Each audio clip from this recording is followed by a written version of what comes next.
Good morning. This is Dr. Jeff James, Iredell School Superintendent with Eye on Education. And with us here today in the studio, we have a large group of students and their teacher. So I'll introduce them and we'll bring you up to speed on a few things going on around the district before we delve into archery. So to my far left is Adrian Bussell.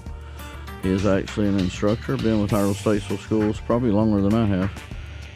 We've worked together a couple times here and there. So next to him is Haley Sloan. So hey, Haley. Hey. Next to her is Jeb White, correct? No, Jeb. No, I missed Jeb. I skipped you. So Isaiah Jones, sorry. Isaiah, glad to have you. You're a super senior. Correct. We'll talk about what that means for you regular seniors. So next to him then is Jeb. Yep, that's me. All right. Jeb's been on before, so he's a pro at this. And Nathaniel to my far right. Hello. Glad to have you with us. So we've talked about this many times. Of course, you guys, there's more than just sports. Unfortunately, or I guess for coaches, it's probably fortunate. We do pay coaches, not a whole lot. But there is a coaching matrix for the different sports like volleyball, basketball, etc. Trying to expand that, and of course, archery. I'm hoping is a sport in that matrix. No, it's not. It's not. So you should reach out to Mr. Brian Pasley, Mr. Bussell, and say we need to add archery to our matrix of coaching events. So we have worked on that. But beyond that, there's a lot of clubs that go on throughout schools. But archery has become a sport. Believe it or not, kids at Mitchell College, I took fencing, so I still have those scars. No, you have a padded seat and a tip on your sword. So a lot of great things going on, but just beyond the academics of school, we have so many more things for kids to engage in, whether it's band, chorus, the many different sports. Lacrosse tends to be at the southern end of our county, but seems to be a growing sport. And yes, believe it or not, there was girls volleyball for many years, and actually we have a men's volleyball team. So that's starting to take hold. So at some point, I'm sure in the next 4 or 5 years, that'll be a full-blown sport also. And I have worked at the eastern part of the state where sand volleyball was a huge sport.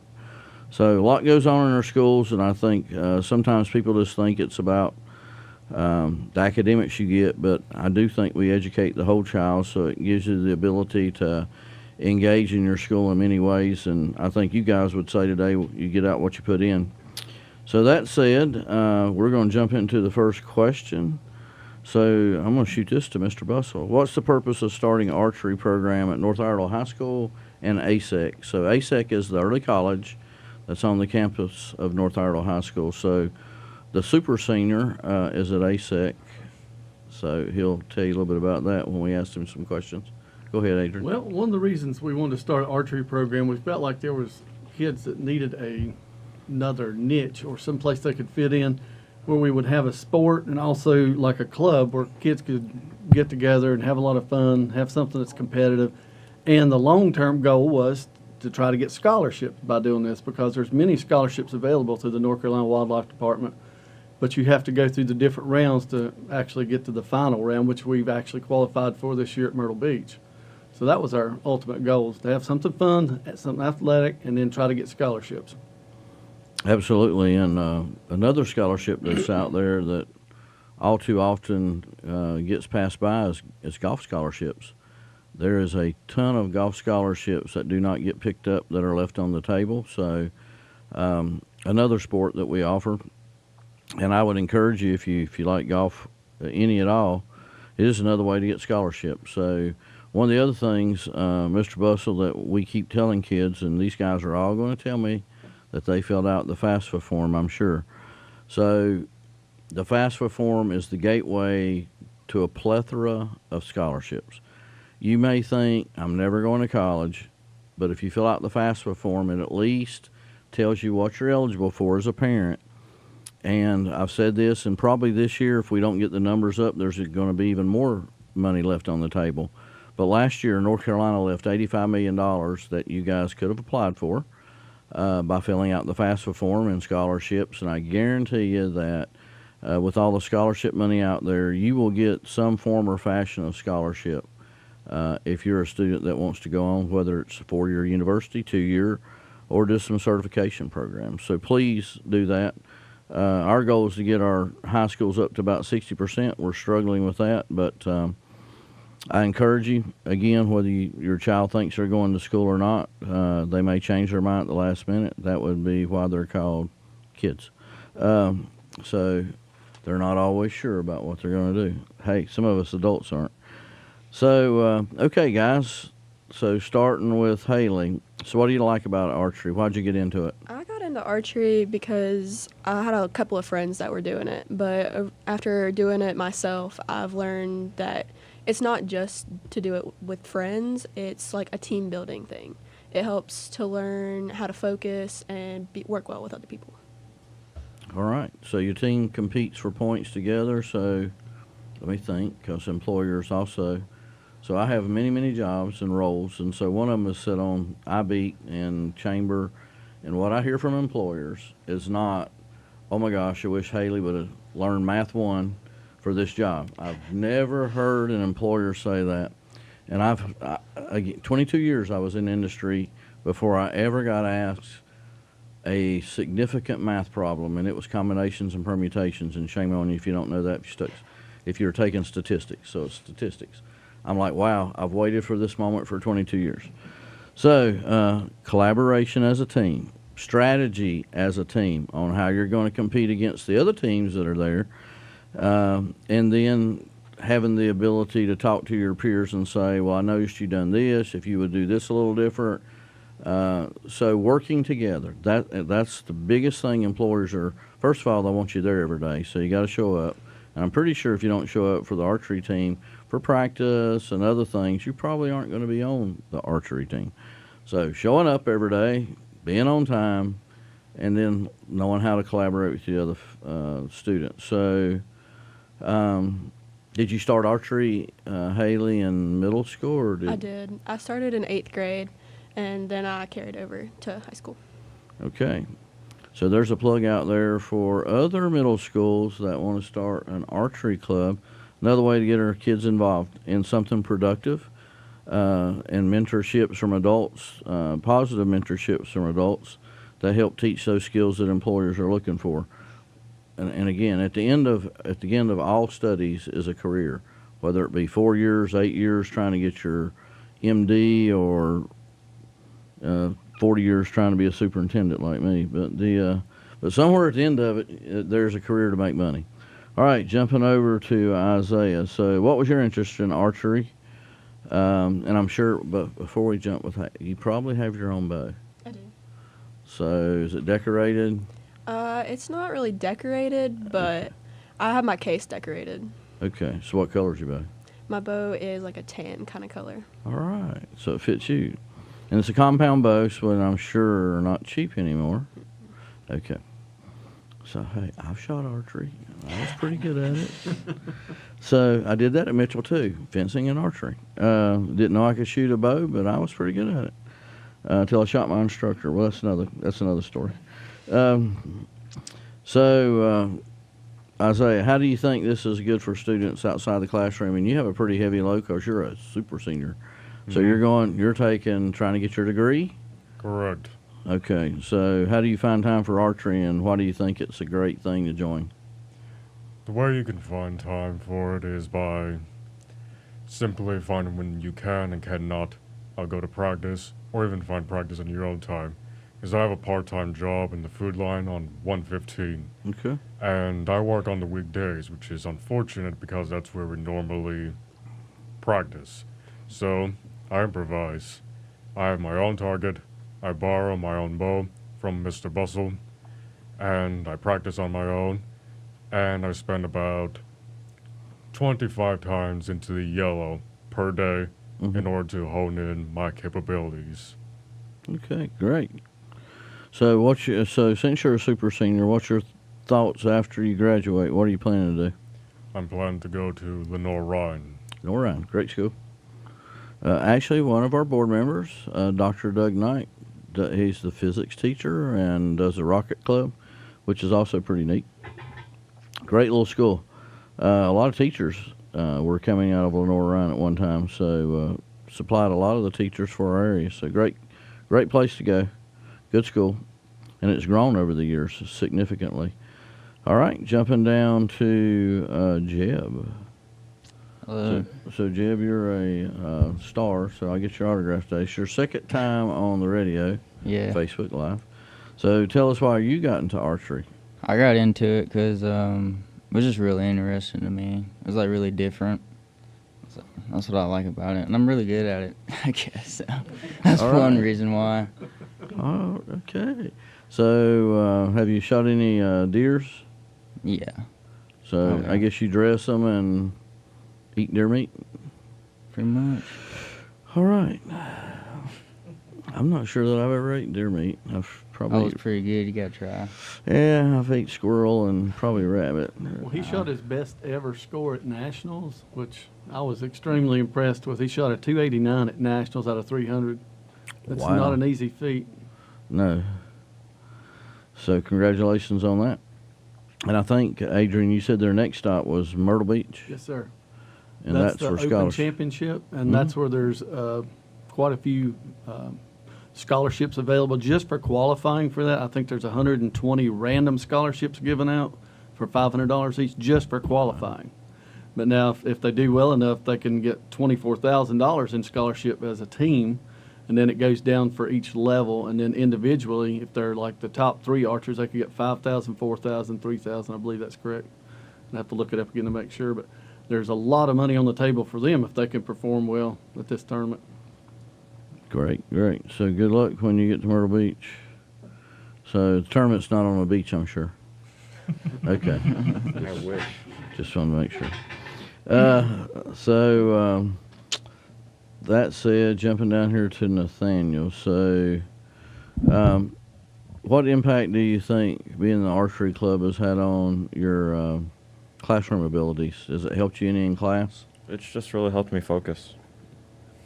Hone in. So, that's always important for academics. A little bit different. I think Adrian and I have been around long enough. I wouldn't say Miss Jones. She's much younger than us.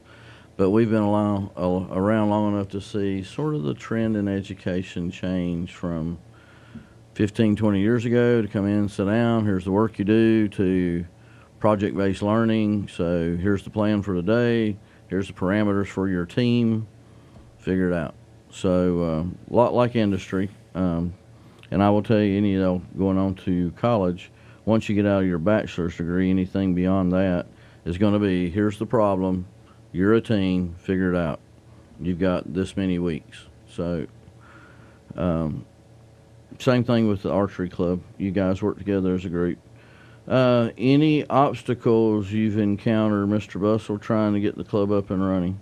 Well, there's not a lot of other folks that are willing to commit the time to it. So a lot of the things that are involved with it, you have to do yourself. So I'd have to go out and do a lot of fundraising and just trying to keep it well organized. And it's a big time constraint. It will wear you out. So you have to manage your time very well, because we try to practice during school, try to practice after school, because it's required to be taught during school. So often I would give up my planning period or lunchtime so that the kids could come in and shoot like it's supposed to be done and practice and go through the lessons we're required to do each year. And then after school, I would, give a couple hours just about every day just to make sure everybody who could possibly stay could get their time in. And as they can tell you, it's a lot of fun, a lot of camaraderie. At first, they don't really know each other, but then they start to become like a family, and eventually start to see them cheering each other on and competing, and it gets better and better as they go, and we're like a family for the most part. But as far as other obstacles, one good thing for next year that's going to help me a lot is Brian Goodwin's supposed to be coming from West Iredell, moving to North for, I think, teaching Bible, and he's going to be coaching with me as well. But other people have stepped up and really helped. I can't thank Brian Sloan enough for his help. I can't even begin to thank Ike Branham for all the things he's done for our team. Every time I've asked him for the least little bit of help, he just opened up completely and helped me more than I could ever imagine. I mean, there's so many people in our community. Chris Cartner, Central Fire Department. There's just so many people and so many organizations. Farm Bureau, Farm Credit. All these folks have just been so kind to us. You know, helping with donations and stuff. Anytime we would need just a little bit of help or a lot of help, they would just step up. I'm just very thankful to have people that care about our kids, that care about our program, and want to see it grow. And Miss Jones especially stepping up and taking a chance with this program. I think we've surpassed what our expectations were for the program. And I think the kids are starting to really see what their hard work is starting to become for kids who are going to be coming behind them. You know, not just for my two seniors here. Isaiah's been with me the longest, and the reason you were saying earlier that he's a super senior is because this is his 5th year, but he's just earned his associate's degree. So Awesome. he will be starting Lenore Ryan as a junior. Yes, saving mom and dad a lot of money. Mm-hmm. Back in the day, it would have been Isaiah a lot of money. But mom and dad foot the bill now. I had to work on the weekends to have enough to eat during my tenure at UNCC. But it was a different time. I know. So, 49ers. yes. So, I'm sure all those extra hours you put in at the school, after school, Miss Jones pays you handsomely for that. Yeah. Yeah. She said the check was in the mail. All right, so let me know when you get it. It's probably not cashable. So when individuals, I always wondered, and I'm sure I was on the other side of that when I was in industry saying, well, teachers only work 9 months a year. They get paid for the whole year, so they're getting a good salary. But I think a great teacher probably spends 12 hours plus a day at school. Had one of the best math teachers at South Iredell, and I'm going to tell you, I would leave at 5, guys. She would still be there. On Sunday after church, she would be in the building. So if you're only going to put 40 hours into teaching, you're probably not going to succeed. And it's not a calling for you if you're just there for a clock watcher. But I came in when I taught network engineering. That's when Adrian and I did summer school also. I came in at 5 o'clock in the morning and left at 5 in the afternoon because I had to set up labs. It wasn't like a college where I had somebody do the labs. So teachers put a lot of time and effort in, and the payout's just great. It's you guys. So you're our future. And, I really need you to get a job that pays a lot of money so I can retire. So I'll send you a postcard from Europe or wherever I'm at. But let's talk about NASP. So I've had a little trouble trying to get a check to them, but I think I used the company credit card and we finally paid it. But NASP, tell me a little bit about it. The National Archery in School program, what their real goals are is to try to help kids focus, help kids become better students, be good models of good behavior and stuff for school. But as I was saying earlier, they're trying to help kids go into college, through scholarship programs. But the focus it takes to be good at archery, Jeb can tell you, he's able to block everything out and focus on that one thing when that's what he's doing. I mean, better than anybody else that I've seen. But now these other guys are getting really good at it. Nathaniel's a sophomore, and he's catching up to him. I think he's really figured it out because he's really applying this.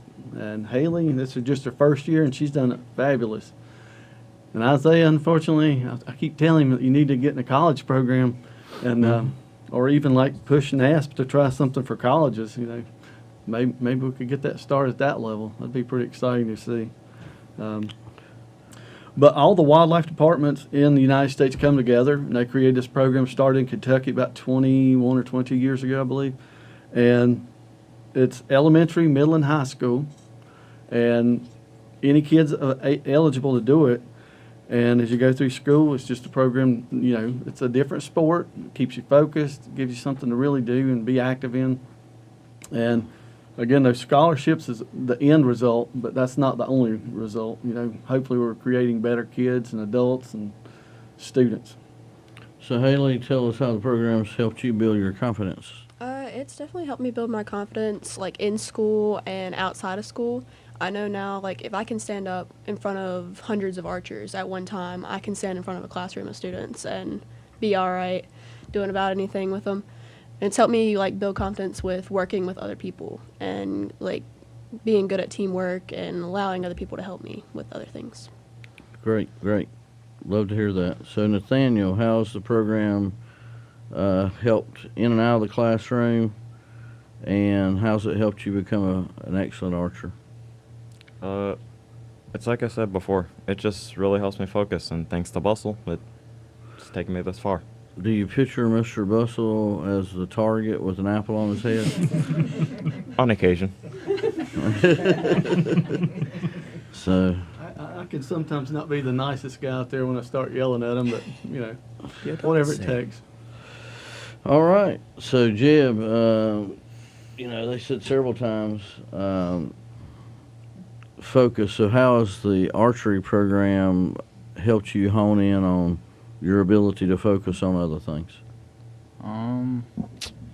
Like Bustle said, like blocking it, like any distractions out, that helps a lot. But over time, I just figured that out, like, you know, being able to focus.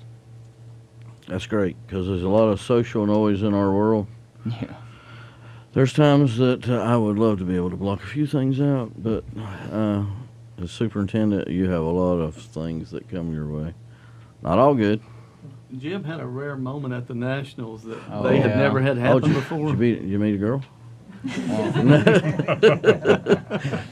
So what happened at the Nationals? Well, I shot this girl's arrow right in the back of it, like a Robin Hood, Ooh. her arrow. And You split her arrow. well, I broke it. Broke it. Yeah. Wow. Well, that's some good shooting. Oh, So yeah. how far away was that? I think that was at 15 feet. Wow. 15 meters. 15 meters. That's meters. 45 feet. That's a long distance, too. Hey, you might be a modern-day Robin Hood. Probably. Well, they had never had it happen, so they didn't know what to do. And the lady's like, he had a bounce. And I'm like, no, he hit her arrow. So then they had to go get the rule book and stop Ooh. everything for about 15 minutes to figure Yeah. out what they had to do. So it's pretty entertaining because everybody's standing around, what do we do? Yes. All right. So I'm sure the girl's arrow that you split wasn't happy with you. No, she was all right with it. She wasn't too mad. All right. So you got her number. Kind of, sort of. Well, he did get a picture. Oh, you got a picture. Oh, a picture's worth 1,000 words. Hey, what can you say? All right. So, and you guys hit on it. So elementary, what elementary schools are dabbling in archery, and what grade do they start? I think it's 3rd through 5th grade, and I believe the schools right now that have the program started are Central and Union Grove. Harmony has the equipment, but they don't have anybody that's volunteered to do it yet. Okay, so if we got a parent in the Harmony area, we need you to step up and take up the archery club. So do the little kids have those little rubber stoppers on the end of their arrows? No, they shoot the same equipment. Ooh. So maybe that's why you don't have anybody stepping up to, yes. I remember having the little rubber stoppers on mine. Wasn't too funny when you shot somebody in the forehead with one. We do have Yeah. the program at West Iredell High School, and if Brian leaves, we do have a little concern, hoping somebody will step up and keep that program going. All right. So, So you if you can- can help us push a little bit, see if somebody in that community would step up and keep it going. We'd That love would- to have it go. that We'd would be love other great. high schools to start a program as well, make it more competitive here. Absolutely. So new principal there, Ben Johnson, will push Ben to get that up and going. So guys, thank you. Good luck in your future, and super senior, I hope you come out as an award-winning scientist. Actually, we need teachers. So you need to be a math teacher. You've got a job, just call me. So that said, this is Dr. Jeff James with Eye on Education, Iredell State School Superintendent, with North Iredell High School students here in the Archery Club. Thank you, guys. Thank you.